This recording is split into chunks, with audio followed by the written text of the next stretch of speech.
Hello guys, this is Devansh Kaushalyan. Welcome back to my YouTube channel. तो guys, आज हम करेंगे सीबीएसई क्लास 10 हिंदी स्पर्श चैप्टर 3 बिहारी जी के दोहे एक्सप्लेनेशन।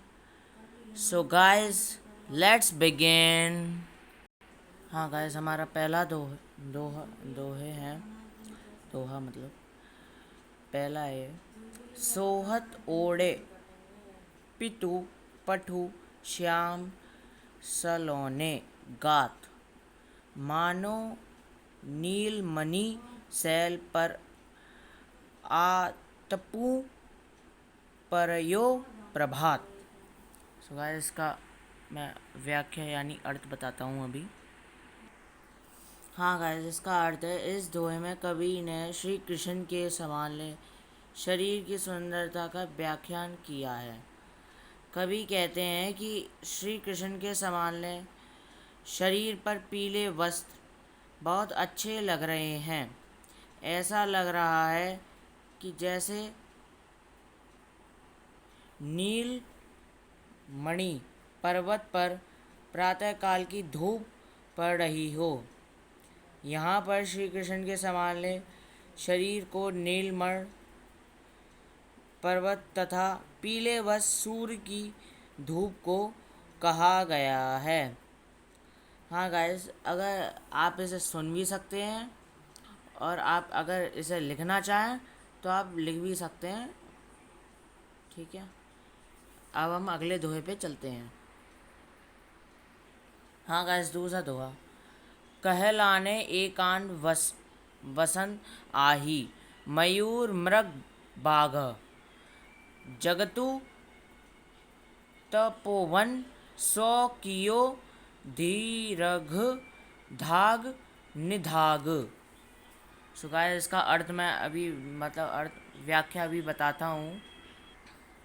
हाँ गाइस, इस दोहे में कवि कहते हैं कि भीषण गर्मी से बेहाल जानवर का एक ही स्थान पर बैठे हैं। मोर और सांप एक साथ बैठे हैं। हिरन और शेर एक साथ बैठे हैं। कवि कहते हैं कि गर्मी के कारण जंगल तपोवन की तरह हो गया है, यानी अगर सब जानवर एक संग बैठे हैं तो और गर्मी पड़ रही है तो इसका मतलब दोपहरी में गर्मी तो हो ही जाती है।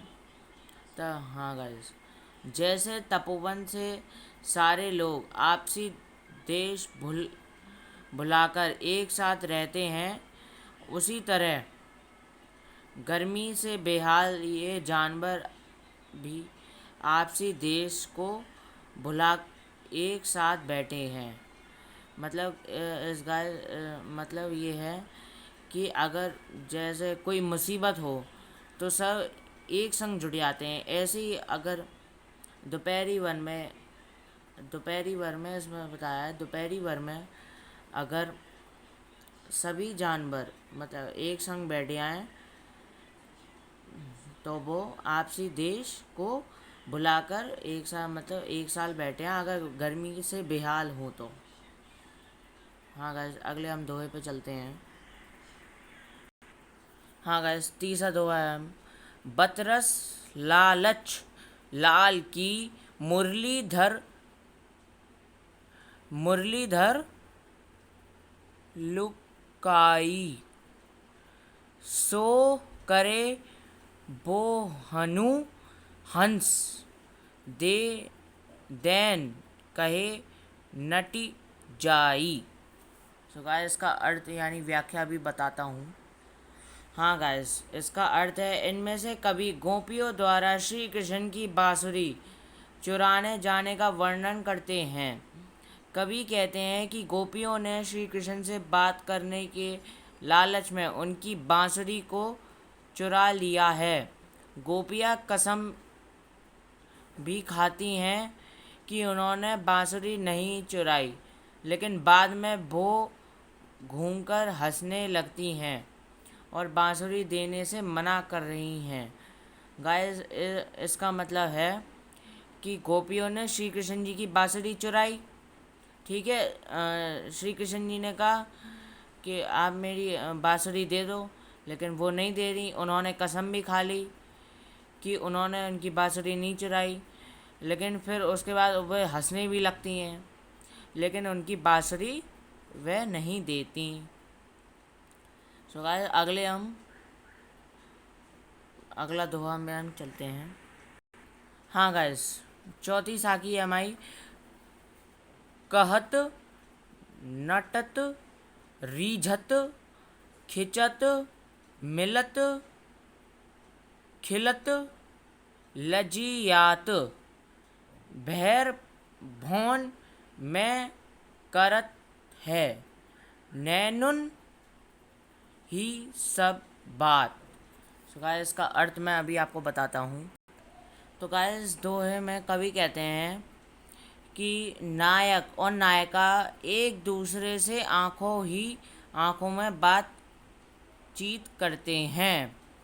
नायक की बातों का उत्तर कभी नायिका इनकार से देती हैं, कभी उनकी बातों पर मोहित हो जाती हैं, कभी बनावट गुस्सा दिखाती हैं। हाँ गाइस इस दोहे में कहा गया है, अभी दोहा पूरा नहीं हुआ है, इस दोहे में कहा गया है कि नायक और नायिका इशारों इशारों में बातचीत कर रहे हैं। जो नायिका कभी इशारों में इनकार कर देती हैं, कभी बातों पर मोहित हो जाती हैं, कभी बनावटी दिखाती हैं। और आगे चलते हैं। बनावटी गुस्सा दिखाती हैं, और जब उनकी आंखें फिर से मिलती हैं तो वह दोनों खुश हो जाते हैं, और कभी कभी शर्मा भी जाते हैं। कभी कहते हैं कि इस तरह वह भीड़ में भी एक दूसरे से बात करते हैं और किसी को ज्ञात भी नहीं होता। इसमें बताया गया है कि नायक और नायिका इशारों इशारों में बात करते हैं। अगर कहीं भी भीड़ हो तो वह इशारों इशारों में उनकी बातें चलती हैं, और जब भी उनकी दोनों की आंखें मिलती हैं तो वो दोनों खुश हो जाते हैं, और ये सब बातें किसी को पता भी नहीं लगती। अगले हम दोहे में चलते हैं। हाँ गैस, बैठ रही आती सघन बन पैठी सधन तन माह देखी दोपहरी जेठ की छाहों चाहती छाह। तो गाइस इसका अर्थ मैं अभी बताता हूँ। हाँ गाइस इसकी अर्थ मैं बताता हूँ। कभी कहते हैं कि जून महीने की गर्मी इतनी अधिक हो रही है कि छाया भी छाया ढूंढ रही है, अर्थात वह भी गर्मी से बचने के लिए जगह तलाश रही है। वह या तो किसी घने जंगल में मिलेगी या किसी घर के अंदर मिलेगी। इस व्याख्या में कहा गया है कि जून के महीने में बहुत गर्मी पड़ती है। ठीक है, जो जैसे बादल हैं वो छाया करते हैं, वो भी छाया ढूंढ रहे हैं। क्यों ढूंढ रहे हैं वो? क्योंकि गर्मी से बचने के लिए। वो या तो किसी घने जंगल में मिलेगी छाया, या किसी घर के अंदर मिलेगी। सो गाइस हम अगले दोहे में चलते हैं। तो गाइस हम 6 दोहे पर चलते हैं। कागज पर लिखत ना बचत, कहत संदेशु लाजत, कही ही सबू तेरो हियो मेरे हिये की बात। तो गाइस इसके अर्थ पे मैं व्याख्या इसकी बताता हूँ। सो गाइस इसका अर्थ है, कभी कहते हैं कि नायिका अपनी विरह की पीड़ा को कागज पर नहीं लिख पा रही है, और कहकर संदेश भेजने में उसे शर्म आ रही है। वह नायक से कहती है कि तुम अपने हृदय से पूछ लो, वह मेरे हृदय की बात जानता है, अर्थात तुम मेरी विरह दशा से भली। सो गाइस कवि कहते हैं कि, मैं इसमें बताता हूँ, कवि कहते हैं कि नायिका अपनी कुछ पीड़ा बताना चाह रही हैं, लेकिन वो कागज़ पर लिख नहीं पा रही हैं, ठीक है, और कह रही हैं कि संदेशा भेजने में और संदेशा भेजने में उन्हें शर्म आ रही है। अ, कह रही हैं कि तुम अपने भी हृदय की बात पूछ लो, वह मेरे हृदय की बात जानता है। मतलब तुम भी अपने हृदय की बात पूछो, वह मेरे हृदय की बात जानता है। अर्थात तुम मेरी विरह दशा से भली भांति परिचित हो। मतलब तुम मेरी जैसे कहते हैं ना, तो तुम मेरे उससे भली भांति परिचित होगे। ऐसे ही इसमें कहा गया है कि तो तुम भी मेरे विरह दशा से भली भांति परिचित हो गए, यानी तुम भी मुझे सब कुछ जानते हो। अगले दोहे में हम चलते हैं। प्रगट भय दिगराज कुल शुभ से बसे ब्रज आई, मेरे हरो कलेश सब केशव केशवाराई। तो गाइस इसका अर्थ मैं अभी बताता हूँ। हाँ गाइस, कवि कहते हैं कि हे प्रभु, श्री कृष्ण अपने चंद्र वंश में जन्म लिया और स्वयं ही ब्रज में आकर बस गए। बिहारी जी के पिता का नाम केशव राय है और श्री कृष्ण का एक नाम केशव है। इसलिए कवि कहते हैं कि आप मेरे पिता के समान हैं, अतः मेरे सारे कष्टों का नाश कर दीजिए। अभी मैं बताता हूँ। कवि कहते हैं कि हे कृष्ण, आपने चंद्रवंश में जन्म लिया, ठीक है, स्वयं ही ब्रज में आकर बस गए, और आप ब्रज कौन सा उनका? वृंदावन। वृंदावन में आकर बस गए। बिहारी जी के पिता, जो बिहारी जी के पिता हैं, उनका नाम केशव राय है, ठीक है, और श्री कृष्ण का एक नाम केशव है। यानी वो ये कहना चाह रहे हैं कि मेरे पिता, बिहारी जी के पिता का नाम केशव राय है और श्री कृष्ण जी के एक नाम केशव भी है। इसलिए कवि कहते हैं कि आप मेरे पिता के समान, अतः मेरे सारे कष्टों को नाश कर दीजिए, मतलब दुख को हटा दीजिए। अगले हम दोहे में चलते हैं। हाँ गाइस, लास्ट है हमारा। जप माला छापे तिलक सरे न एका कामू, मन कांचे नाचे वृथा साँचे राँचे रामू। तो गाइस इसका अर्थ मैं अभी बताता हूँ।